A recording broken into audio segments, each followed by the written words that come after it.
Welcome to Trail Nuts, the podcast about real stories from real riders about real trails. I'm Mark, your host, and today we're heading just outside of Toronto to one of the most popular riding spots in southern Ontario, Durham Forest. If you've ridden there before, you know how much work goes into keeping these trails running, and if you haven't, well, you're really missing out. Joining me today is Dan from the Durham Region Mountain Bike Association. We're going to talk about how the trails are managed, the role of the association, and how riders can get involved. Dan, thanks for joining me today. Thank you, Mark. Just to get us started, I always like to kind of understand what got people into riding, what it is that drew you to the mountain biking world and got you involved in the association. So maybe just a little bit of your background to start us off. Yeah, my family and I moved to Durham Region from Calgary in 1997, and I've been a mountain biker for 30 years, 35 years probably. And I asked around to have a few people to find out where's good to ride. So I was pointed to the Durham Forest, which is about 15, 20 minutes north of where I live. And I started riding. And what I noticed was as time went on, I'm seeing that the trails, someone, trail fairies, I don't know, someone's managing the trails, taking care of them, fixing them, blowing leaves off them. And eventually I came across a couple of people working on the trails, and I stopped and chatted with them. And they told me about the club and told me about, the focus of the club. And I was really intrigued. And what I really liked about it was, these are people who love to ride, but they're giving up their time to maintain the trails and make them great for everyone. And so that was like late 90s. And the club was actually formed in 2005. And I think I joined formally in about 2007.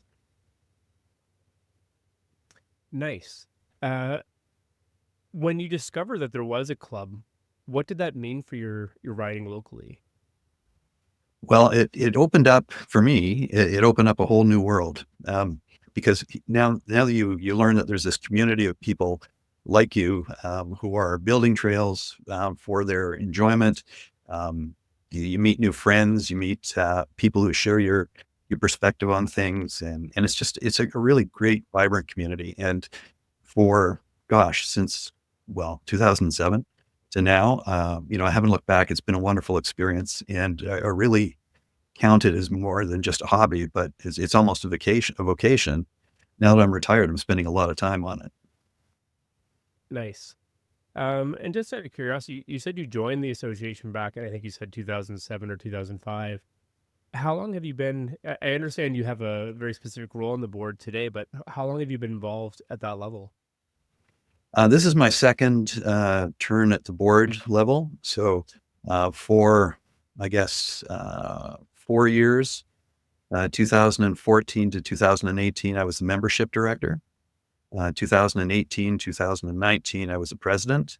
Then COVID happened, and went and did a few other things in that time. But I came back to the board 2 years ago, and now I'm the marketing and communications director. And what role you play really almost doesn't matter. It's being part of the community and being involved in making this association work.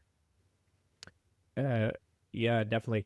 You used a phrase that I really appreciate when you said, there trail fairies out here keeping things organized. I know even my local, I remember last year there was a big windstorm. There was some trees down. There's a sign up saying under repair. I was like, who's repairing it? Can I help?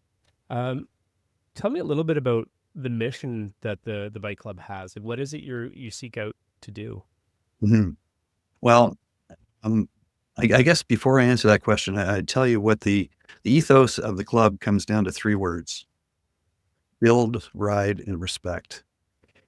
And basically, we see ourselves as stewards of these trails. And kind of the back context to this is, unlike many other locations where you can ride in Ontario and Canada in general, all the properties that we have trails on are uh, public properties. So it's not private land. And with that brings a number of things. First of all, the trails are all shared use. So you might encounter someone on a horse, cross-country skiers, trail runners, all kinds of activities. And so we have to be careful, we have to be conscious, and we have to be respectful of whatever we do with the trails, that they are going to be used by a lot of people for different things. And so that results in a particular approach to trail building and trail maintenance. The next thing I'd tell you is we follow the directives of the International Mountain Biking Association when it comes to how to build and maintain a sustainable trail. So you won't find crazy man-made teeter-totters and jumps like in Whistler. You won't find any of those things here.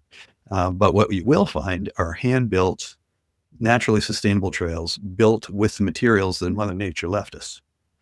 And so when trees come down, well, maybe that tree is going to become part of a berm. And so this is kind of how we operate. It's working in harmony with what nature's doing to build trails that we love to ride. Right. And so one of the reasons I sought someone in your organization out was I went on Reddit probably about a month and a half ago. I said, "Okay, folks in Ontario, I'm curious, where are the best winter riding trails?" And time again, Durham Forest was coming up. And I don't know if that's just because of the population base and around GTA, Toronto there. So many people are riding. Was there always a focus to make sure there were, I'll call it four-season access for mountain biking in the region? Um, I'd say yes and no. And initially, it just sort of happened that, people were out in the winter on bikes just like any other point in time. So people have been riding bikes in the forest in the wintertime for a long time. What changed, though, was I guess it would be 2017. Both then, we purchased a couple of, or the first one and then another one, winter grooming machines. And basically started out grooming a route of about 15 kilometers in the Durham Forest. And this was with the consent and buy-in from the Lake Simcoe Conservation Authority, who oversee the management of the lands for Durham Region. And so we worked out a route for the groomers, and that opened up the opportunity for fat biking. So I was actually out in the forest this morning with my dog, and the trails are beautiful. The single track is groomed using the machines, but that you're not limited to just being on a fat bike. You can ride anything on it, and I think that's made the difference. Since then, we've added a third machine, and I believe we've got probably the largest network of winter groom trails on private land in Ontario. And the commitment of the people who take care of the grooming is phenomenal. They'll be out there at 2 or 3 o'clock in the morning when we've had fresh snow, making sure the trails are ready for Saturday morning. Nice. I'm a little jealous. You're a touch far from me. I'm just north of Owen Sound, and I went to check our local trails. And for anyone in Ontario may have heard, there's been a lot of snow up here this year. There was about 3.5, 4 feet of fresh powdery snow on my local trail. So I hiked in about 100 meters and then turned around and went home. So I'm very jealous to hear that you have all these kilometers of nicely groomed trails. And that was one of the things that was mentioned in this Reddit thread, was just how nice the trail access were. Tell me a little bit more. We were talking just before we kicked off the recording about it's not just Durham Forest. It's actually bigger and beyond that. What what's that all about? Well, I mentioned earlier that the properties we build trails, maintain trails on, are all public property. So the Durham Forest, which is really kind of the heart of where the club began, is property owned by Durham Region, but managed by the Lake Simcoe Regional Conservation Authority. But that comprises probably about 25 kilometers of trails if you rode everything. But then when you go a little bit further afield, just to the other side, to the west, to Concession 7, they're the Toronto Regional Conservation Area trails. So there's a lot of trails over there. To the south, in 2015, we built, again on public land, the Dagmar North Trail System, which is another 15 to 20 kilometers of trails. And then on top of that, we have a sister organization. It's actually part of the Durham Mountain Biking Association, but it's called the York Mountain Biking Association. And they oversee trails in the Jefferson Forest, Ravenshoe, King City. So we really, taken all together, the trails that the Durham Mountain Biking Association cares for come in around 200 kilometers of trails, and it's a pretty broad footprint. That's awesome. So I have a couple of follow-up questions on that. It's such a wide footprint. Um, when it comes to that trail maintenance, what percentage of that is driven specifically by board members or partners versus volunteer of the membership base? It's 100% volunteers. So it's entirely from the membership base. Yeah. Now, now we have groups of people who specialize in either geographically speaking, like maybe maintaining Ravenshoe because they're familiar with it. We Right. have people who are focused and very experienced in running the winter grooming machines. We have other people who like doing work with stone or wood, and so basically, depending on the nature of the job, nature of the task, um, people volunteer, and there's standing teams of volunteers who, oh, we've got trees down, we need to go deal with that. And Right. it's a beautiful thing. Like, all these trails maintained by people who just, care, not getting paid to do. And just want to ride and enjoy them. Um, Out of that, how do you have a sense of how big the membership base is today? Hmm. Just under 1,200 people. And that interestingly has changed. The composition has changed over probably the last 10 years. Historically, the club was primarily made up of um, single adult memberships, annual memberships, but now over 55% of our membership are actually families. Right. So, Right. well, family defined as a couple of adults or an adult and at least two kids. And I see that happening more and more. The membership for these club managed trails, and I think it's a great thing. I have far too many across Ontario. Tell me about the process to acquiring a membership. What's roughly the cost, and what does that cover? What does it get me? So I signed up for a membership with your organization. What am I contributing to? Every dollar that comes in from memberships goes back into the work that is maintaining and building new trails. So that's the first thing. There is no price of access to the trails. Trails, again, are all on public land. Uxbridge has instituted a parking fee for the trails around their jurisdiction, but monies that come in from the parking fund go into a sustainability fund for equipment and trail maintenance and so on. So if you are interested in joining the club, the way to do it is to go to our website, durhammountainbiking.ca, and you'll see that there's different categories of membership. There's a youth membership that starts around $20. This is an annual membership. There's the $40 annual adult membership. Families are $100 for 4 people, again for a year. And then there's even the option, and it's interesting, and it speaks to how people feel about these trails too. In the past, we've had people say to us, "I want to give more. How do I do that?" So we have what we call supporting memberships, which are at a higher price tag, but so effectively it's like a donation going back to the club. But you can see all that on our website. And there's also the mechanism to set up an automatic renewal to a credit card with all the notification that that's going to happen, or you can just do it one either way. It's great hearing how some of that's going right back into the trails. Like I've looked into those winter trail groomers. Like they're not free, so you have to find a way to fund that somehow. And I know if you went to your local city municipal government, they may not be super excited to invest in something so specialized as a felt bike trail groomer. So it's great to know that members can contribute and get those things for their local Mhm. areas. And another area of cost for us is emergency equipment too.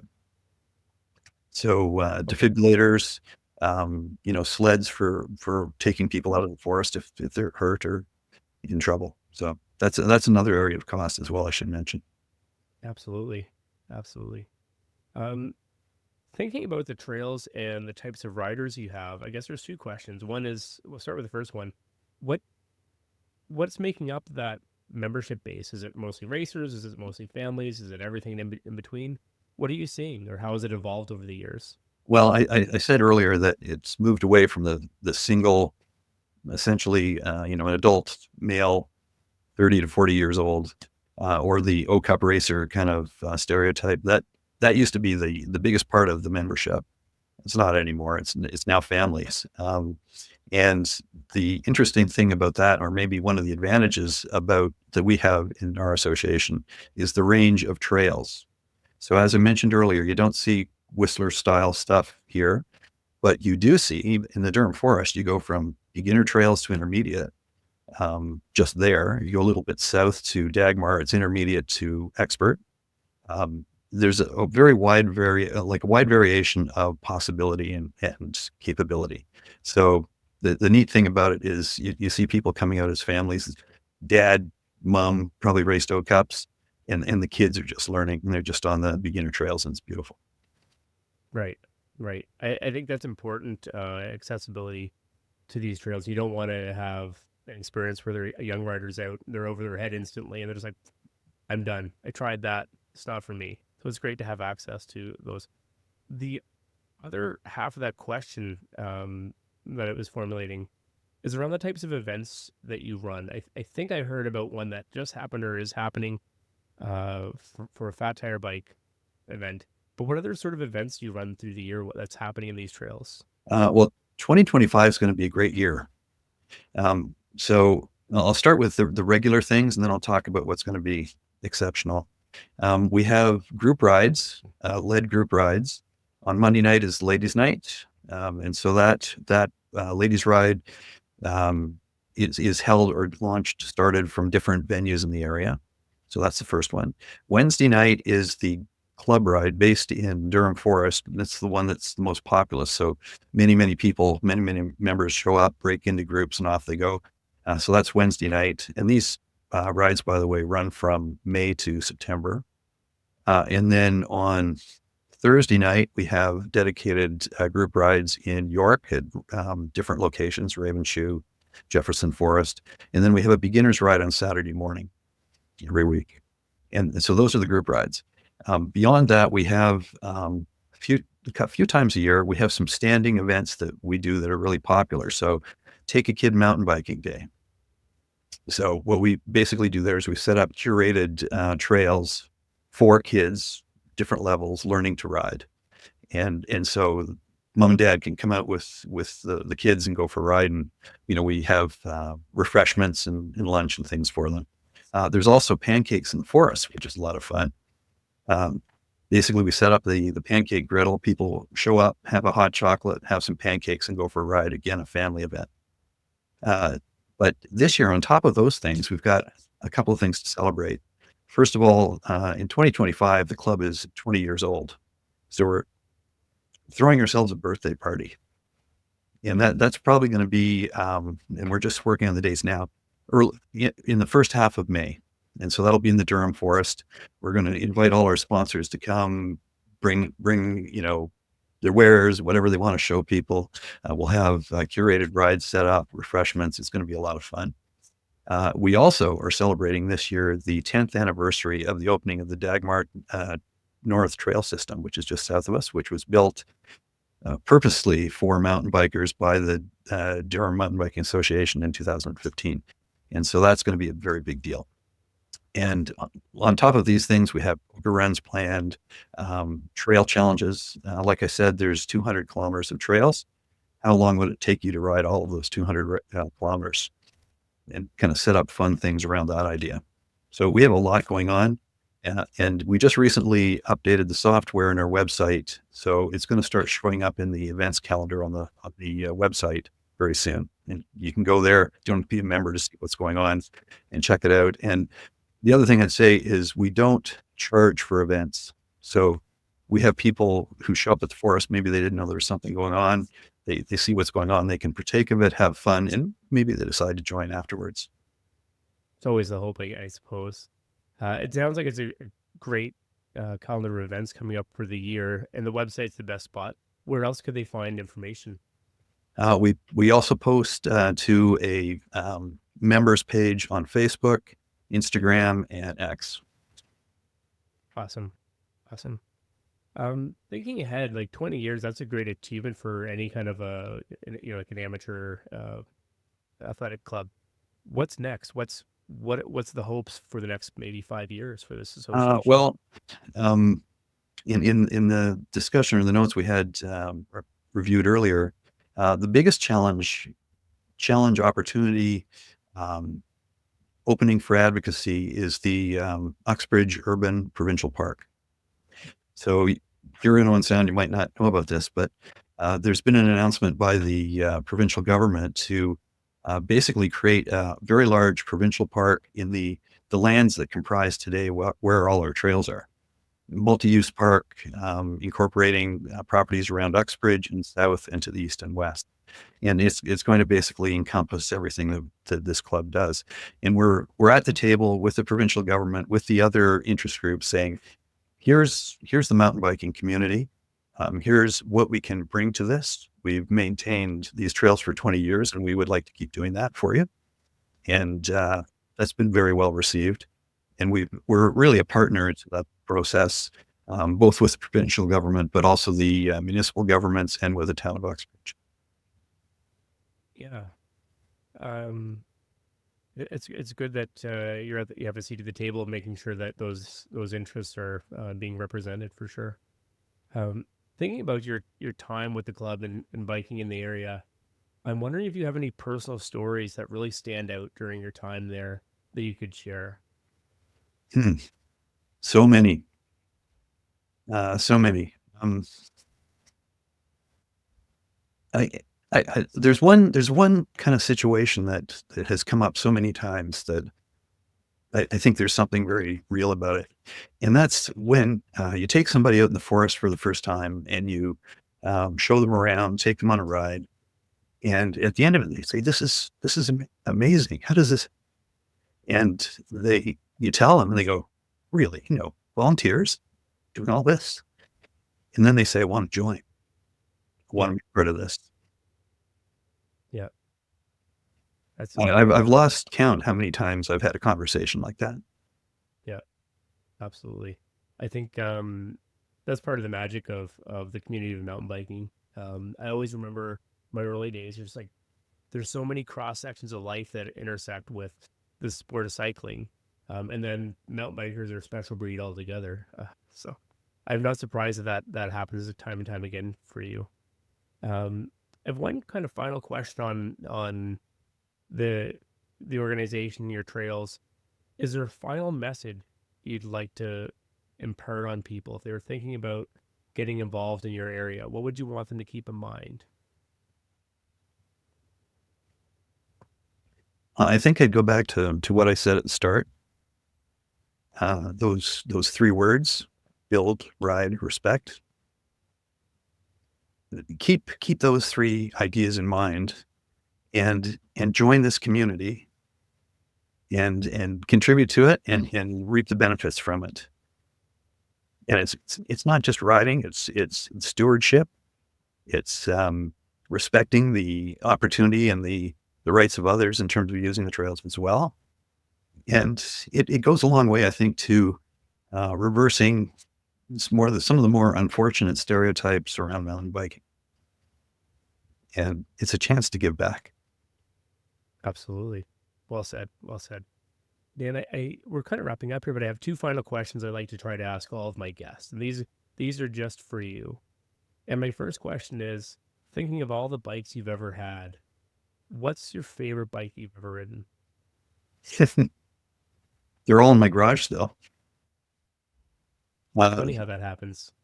it's a combination of the purple bike I got for my 7th birthday with the sparkly banana seat, which I don't have, and probably my 2000, and the one I still have is my 2013 Scott Spark.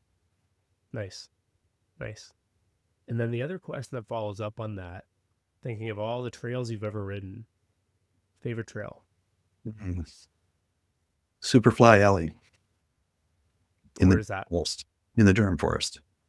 Okay, awesome. Yeah, Any particular reason why that one stands out to you? um, because I remember the first day I managed to do it. It's essentially a very steep set of roller coasters, and you hit the bottom, and then suddenly you have to climb up the wall.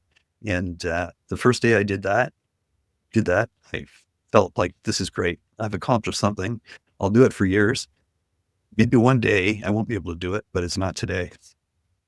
Right, right. Excellent. Thanks for sharing.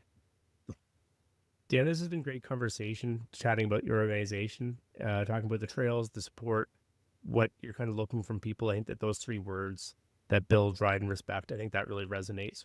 Hopefully across the entire mountain biking community, not just within your association. Thanks so much for joining today. Well, thank you for the opportunity. See you on the trails. See you on the trails. If you enjoyed this episode, hit follow on your favorite podcast app. Check us out on YouTube, Facebook, Instagram. We're all over the place. And enjoy the ride. Talk to you next time.